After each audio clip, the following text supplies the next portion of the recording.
Oui, bonjour Souleymane, bonjour Quelles à tous. Quelles sont les dernières nouvelles? Voilà donc une délégation du consulat des États-Unis d'Amérique donc vient d'arriver au niveau de l'hôpital régional de Kaolack pour rendre visite au père donc du défunt. Nous venons de sortir justement du bloc opératoire du service orthopédique. Donc présentement au moment où nous vous parlons, Madame le consul est en train donc de voir le corps sans vie du fils qui se trouve actuellement à la morgue. Pour vous dire donc que c'est une forte délégation, Souleymane, qui est arrivée tout à l'heure ici au niveau de l'hôpital de Kaolack pour s'enquérir en tout cas de l'état du père qui est toujours en vie au niveau du lit d'hôpital. Donc présentement, ils sont dans la morgue pour en tout cas voir le corps sans vie. Est-ce qu'on a des nouvelles de l'enquête? Oui, l'enquête se poursuit. Il y a d'ailleurs la gendarmerie qui est avec la délégation présentement. Le commandant de compagnie est là, donc en compagnie avec la délégation.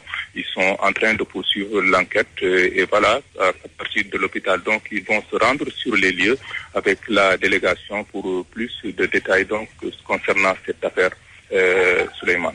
Merci Ibrahima Djamé.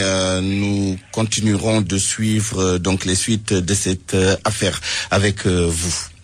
Parlons maintenant de ce braquage à hauteur de la forêt de Nyanga. Des hommes lourdement armés s'en sont pris hier soir à 2 véhicules 4x4 de type L200 de la Sodefitex et ont emporté les voitures et tous les biens des passagers au nombre de 5 selon une source proche d'une des victimes, 3 femmes et 2 hommes.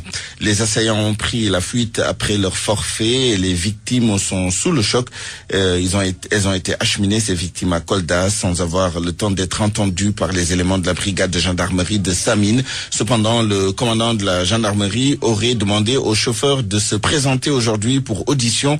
Les véhicules emportés sont de la Sodefitex, amis et les autres valeurs emportées donc restent méconnues. Correspondance Max Euclide Kamfani. C'est aux environs de 17h que les forces de sécurité et de défense de la zone ont été informées de ce braquage à hauteur de la forêt classée de Nyanga entre Sintia Tening et Sare Tening. Des hommes lourdement armés se sont attaqués à 2 véhicules 4x4 de type L200, dépouillant ainsi les passagers de tous leurs biens. Ces assaillants auraient même emporté avec eux les voitures selon les infos de la brigade de la gendarmerie de Samine. Pas d'infos exactes pour l'heure sur le nombre de victimes, de même que sur le nombre de ces malfrats armés jusqu'aux dents selon la gendarmerie. Cependant, une source proche d'une des victimes nous a appris que ces dernières étaient au nombre de 5, 2 hommes et 3 femmes et que les véhicules sont bel et bien de la Sodefitex. Les agresseurs de ces 5 personnes ont pris la fuite après leur forfait, mais vers quelle zone personne ne sait.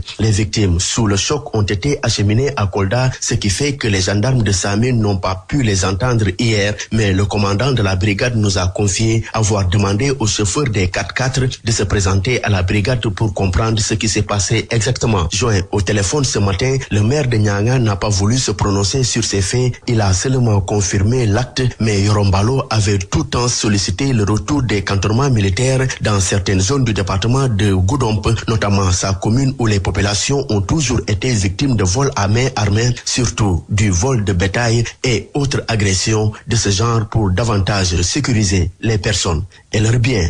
C'est Max Euclide Kamfani, RFM. Le banditisme au Sénégal, vous